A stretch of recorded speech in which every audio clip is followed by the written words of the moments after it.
오늘 우리에게 주신 하나님의 말씀 누가복음 5장 27절로 39절 말씀입니다. 생명의 샘가 7월 25일 금요일 말씀 죄인을 회개시키러 왔노라 함께 읽겠습니다. 그 후에 예수께서 나가사 레위라 하는 세리가 세간에 앉아 있는 것을 보시고 나를 따르라 하시니 그가 모든 것을 버리고 일어나 따르니라. 레위가 예수를 위하여 자기 집에서 큰 잔치를 하니 세리와 다른 사람이 많이 함께 앉아 있는지라. 바리새인과 그들의 서기관들이 그 제자들을 비방하여 이르되 너희가 어찌하여 세리와 죄인과 함께 먹고 마시느냐. 예수께서 대답하여 이르시되 건강한 자에게는 의사가 쓸데없고 병든 자에게라야 쓸데있나니 내가 의인을 부르러 온 것이 아니요 죄인을 불러 회개시키러 왔노라. 그들이 예수께 말하되 요한의 제자는 자주 금식하며 기도하고 바리새인의 제자들도 또한 그리하되 당신의 제자들은 먹고 마시나이다. 예수께서 그들에게 이르시되 혼인집 손님들이 신랑과 함께 있을 때 너희가 그 손님으로 금식하게 할 수 있느냐. 그러나 그날에 이르러 그들이 신랑을 빼앗기리니 그 날에는 금식할 것이니라. 또 비유하여 이르시되 새 옷에서 한 조각을 찢어 낡은 옷에 붙이는 자가 없나니 만일 그렇게 하면 새 옷을 찢을 뿐이요 또 새 옷에서 찢은 조각이 낡은 것에 어울리지 아니하리라. 새 포도주를 낡은 가죽 부대에 넣는 자가 없나니 만일 그렇게 하면 새 포도주가 부대를 터뜨려 포도주가 쏟아지고 부대도 못 쓰게 되리라. 새 포도주는 새 부대에 넣어야 할 것이니라. 묵은 포도주를 마시고 새 것을 원하는 자가 없나니 이는 묵은 것이 좋다 함이니라. 아멘. 오늘 말씀은 편견을 경계해야 하겠다는 것과 또한 주님의 마음을 갖고 사람을 대해야겠다는 그 묵상을 하게 하는 말씀이에요. 오늘 말씀을 보니까 예수님께서 지나가시다가 레위라 하는 세리가 세관에 앉아 있는 것을 보시고 그를 부르시죠. 나를 따르라. 이 사람은 어떤 사람인가? 훗날 이 마태복음의 저자 그 마태 그러면서 예수님의 12제자 가운데 한 사람이죠. 그래서 예수님 끝까지 따르는 사람이 되어집니다. 근데 이 사람의 직업이 세관원이에요. 세리죠. 세관원이 아니라 세리죠. 그 세금을 걷는 사람인데 오늘날이야 좋은 직업이 되겠으나 그 시대에는 좋은 직업이 될 수 없는 사람이고 민족의 그 대적자요. 그리고 착취자요. 그리고 이방인의 로마의 힘을 그 배경 삼아 동족을 착취하는 착취자로 여기는 그런 분위기인지라 이 사람에 대해서 호의적인 사람이 없습니다. 근데 예수님께서 그를 나를 따르라 할 때 다 버리고 따르는 놀라운 행동이 나타나요. 근데 어떻게 이렇게 할 수 있을까 싶은 생각이 드는데 이 사람의 이름이 레위라는 게 놀라워요. 레위라 하면 레위 지파 족속으로 추정되어지는데 이 사람의 아버지가 자기 아들에게 이름을 레위라고 지어 주었을 때에는 경건하게 살고 거룩하게 살고 하나님의 사람으로 살아라 라고 하는 의미에서 레위라고 지어 주었을 거라는 생각이 들어요. 그러니까 우리식대로 표현하면 모태신앙자라 볼 수 있는 거죠. 물론 그 시대에는 다 모태신앙자죠. 유대인이라고 한다면.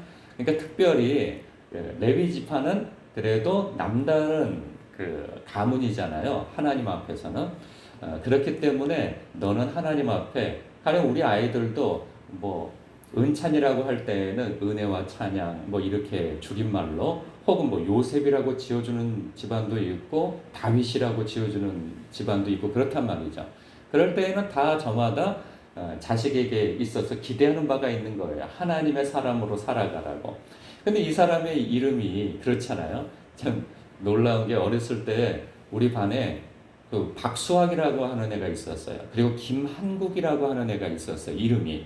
그런데 김한국이라고 하는 애는 영어 시간마다 꼭 선생님의 질문을 받아요. 왜냐면 한국이니까 박수학이라고 하는 애는 꼭 수학 시간에 지적을 받아요. 근데 문제는 뭐냐면 얘가 수학을 못해요. 그러니까 맨날 선생님한테 혼나요. 넌 네 이름이 수학인데 왜 수학을 못하냐. 그러니까 얘도 막 힘들어하고 그랬어요. 자기 이름 때문에. 그런데 이 레위라고 하는 사람도 마찬가지죠. 하나님 앞에 거룩하게 살아야 된다고 하는 그 마음의 부담감이 있으면서 이름이 늘 따라다니잖아요. 근데 자신의 삶은 뭐예요? 거룩하지 못해요. 그러니까 그 마음속에 늘 남들 앞에서는 그렇게 수전노처럼 그 직업을 그렇게 갖고 살아가지만 그 마음의 이면 속에는 내가 이렇게 살면 안 되는데 하는데 너무 멀리 왔어요. 멀리 왔는데 예수님은 그러한 죄인들을 위해서 왔다고 하는 그 마음이 있어서 나도 혹 그런 가능성이 있는 사람인가? 그러나 안 되지. 이런 생각을 가지고 있을 때 예수님이 그 시장판에 앉아있는 자신을 향하여서 많은 사람들과 함께 걸어올 때 무슨 생각을 가졌을까 싶은 생각이 들어요.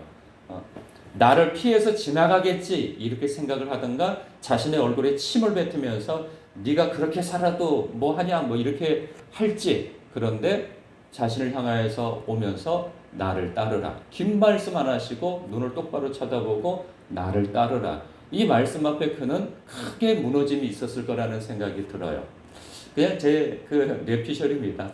그냥 저의 그 말씀 안에서 보는 저의 추정이에요. 그렇지 않고서 어떻게 사람이 홀린 듯이 따를 수 있겠어요. 그래서 그렇게 보고 있는데 문제는 뭐냐면 이제 그가 다 버리고 따랐다는 거예요. 따르면서 예수님을 위하여 자신의 집에 예수님과 예수님의 제자들을 초청하고 또 자신의 동료와 그동안 자신이 가까이 지내왔던 그러한 사람들을 다 초청해 왔는데 그 사람들이 자신의 직업과 같은 사람들일 거 아니겠어요. 유유상종한다고. 그러니 같은 세리를 불러서 초청했을 것이고 그리고 또 죄인들이라고 할 때에는 아마도 몸 파는 여인들이나 혹은 그 밖에 좀 거룩하지 않는 사람들 부류였을 거예요.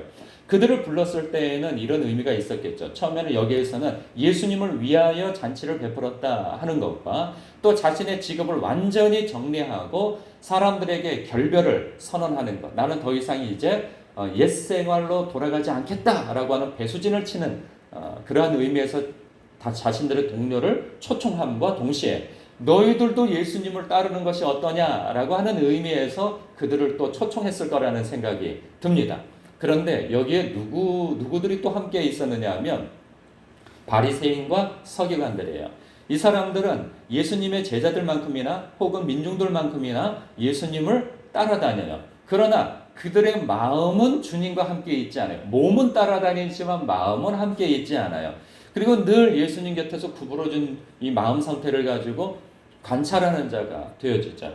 이들이 이 자리가 몹시 불편해합니다. 그러고 그 자리에 함께 하지 않아요. 문 밖에 서 있죠. 그리고 그들이 이렇게 비방을 합니다. 예수님을 대놓고 말하기는 뭐하고 30절에 너희가 어찌하여 세리와 죄인과 함께 먹고 마시느냐 이렇게 얘기를 하죠. 예수님께서 다 듣고 계시죠. 왜냐하면 예수님 들으라고 얘기하기에는 뭐하고 그래서 그 곁에 있는 제자들을 면박 주고 있는 건데 예수님의 대답이 이렇습니다. 건강한 자에게는 의사가 쓸데없고 병든 자에게라야 쓸데있나니 내가 의인을 부르러 온 것이 아니요 죄인을 불러 회개시키러 왔노라 라고 말씀하실 때 그러면 세리와 죄인들만 죄인일까요? 그리고 그 자리에 있는 너희들은 어찌 세리와 죄인과 함께 먹느냐라고 할 때 그 말을 하는 바리새인과 세리 이 사람들은 의인이라 칭해 주시는 걸까요? 그렇지 않죠. 자칭 의인이라 자처하는 자들은 내가 필요 없다라고 말씀하시는 거죠. 그러니까 사실 그렇게 자칭 의인 의식을 가지고 있는 세리와 바리새인들도 병자요 또한 죄인인 것이죠. 그러나 스스로는 그렇게 인식하지 않아요. 왜 그러냐 하면 33절 이야기처럼 그것 때문에요. 그들이 이렇게 대답을 하죠. 그들이 예수께 말하되 요한의 제자는 자주 금식하며 기도하고 바리새인의 제자들도 또한 그리하여 당신의 제자들은 먹고 마시나이다.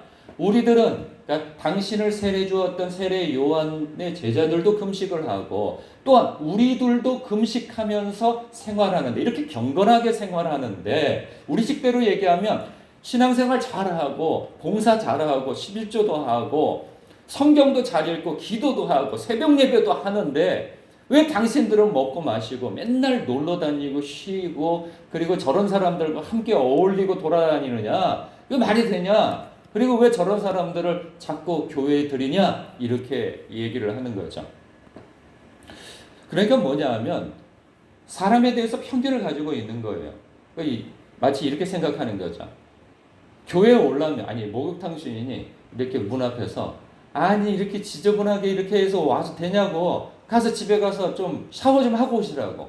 마치 이런 시각을 갖는 것처럼 죄인에 대해서, 이 편견을 갖는 거죠.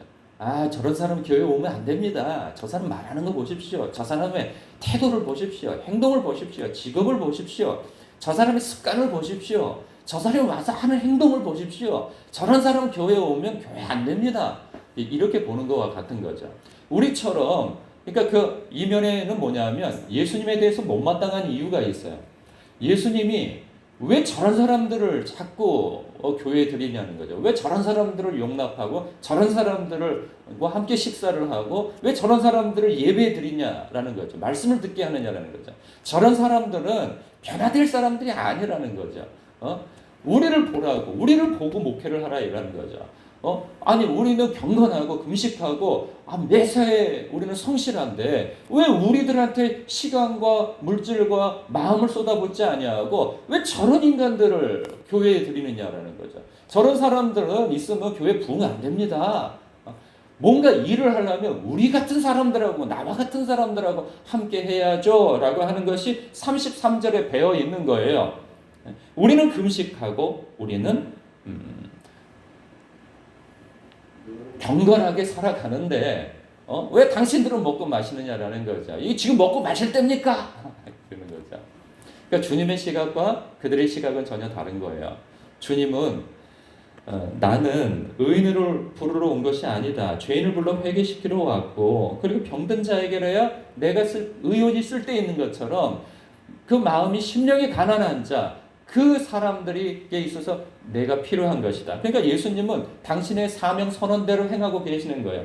당신의 사명 선언은 가난한 자에게 기쁨의 소식을, 포로된 자에게 자유를, 눌린 자에게 그 자유를, 눈먼 자를 다시 보게 함을, 내가 이것을 위해서 왔다. 그리고 나는 그 일을 위해서 지금 행하고 있다. 이 말씀을 하고 있는 거예요.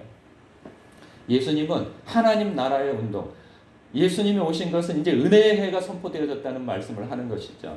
그러나 은혜는 나에게만 적용되어지지 저런 사람들한테는 적용되어질 것이 아니라고 생각하는 데서 자꾸 문제가 되어지는 거예요. 저는 목회를 하면서 그런 생각이 듭니다. 목회를 하면서 새신자들이나 이렇게 신앙생활하면서 이제 열심을 하려고 하는 사람들이 어려움을 당하는 것은 불신자들 때문에 아니에요. 그들을 박해하는 그 가족들 때문에도 아니에요. 누구 때문에 어려움을 당하느냐? 먼저 믿는 사람들 때문에 꼭 시험을 당해요. 왜 그러냐 하면 그들의 편견 때문인 거예요. 왜 안 변하냐는 거죠. 왜 말을 그렇게 하냐? 왜 옷을 그렇게 입고 오고? 왜 삶을 빨리 안 변하고? 왜 빨리? 자꾸 그런 거예요. 왜 나는 변하고 그러는데 나는 이처럼 행동하는데 너는 왜 그렇게 행동하지 못하느냐는 거죠. 그럼 뭔가 열심을 내려고 하면은 그것도 안 입고 온 거죠. 내가 여기에서 그동안 해온 게 얼마인데 목사님은 왜 저런 사람한테 관심을 갖고 뭐 이러냐는. 그러니까 대부분은 교회에서 그 사람들이 시험을 얻는 것은 교회 바깥에 있는 사람들한테 시험을 얻는 경우는 거의 없습니다. 다 자신들끼리 지지고 볶고 싸우고 막 이러다가 누구 하나는 떠나고 누구 하나는 남고 이렇게 되어지는 것이죠. 주님은 새 술은 새 부대에 대한 말씀을 하시고 그리고 새 옷을 찢어가지고 낡은 옷에다가 붙여서도 안 되고 그리고 혼인집 그 손님들이 신랑과 함께 기뻐해야 한다라는 말씀을 하시면서 생각을 바꿔야 된다는 거예요.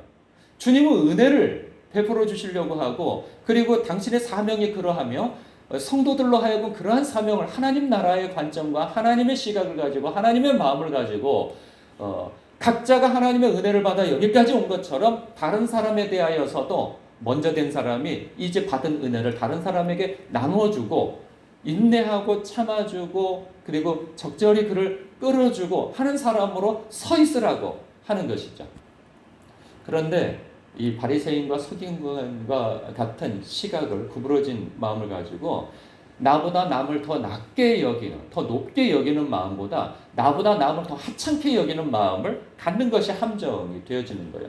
그렇기 때문에 우리는 하나님 나라의 시각, 즉 거꾸로 세상의 시각을 봐야 한다는 거예요. 나처럼 경건해야지라고 하는 자기 중심적 그러한 기준이 아니요.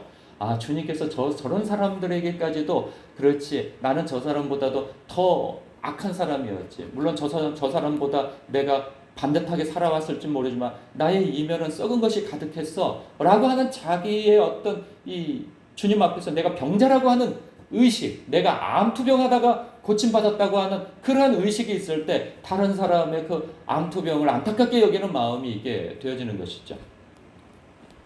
많은 사람들이 교회 부흥을 부르짖어 외칩니다. 그러나 놀랍게도 그 부흥은 그 사람 때문에 부르짖는 그 사람 때문에 안 될 때도 있어요.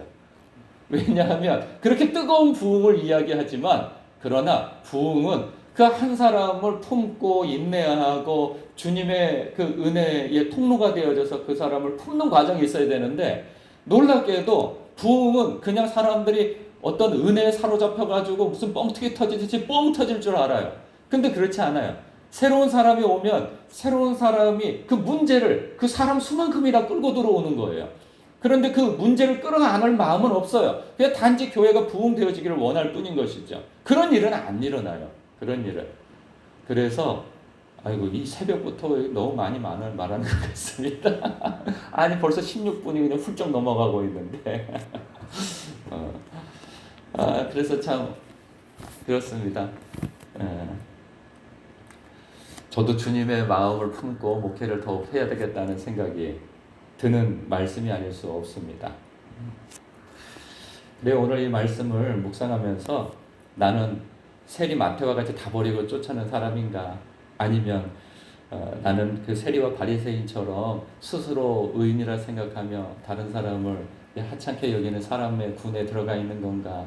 하여서 이 말씀을 묵상하여 주님의 마음으로서 내가 회복되기도 하고 다른 사람을 대하기도 하고 내가 미적지근하게 주님을 따르고 있다면 내가 어느 것을 버려야 하는 사람일까도 돌아볼 수 있는 그 묵상이 되어지시길 주님의 이름으로 축복합니다.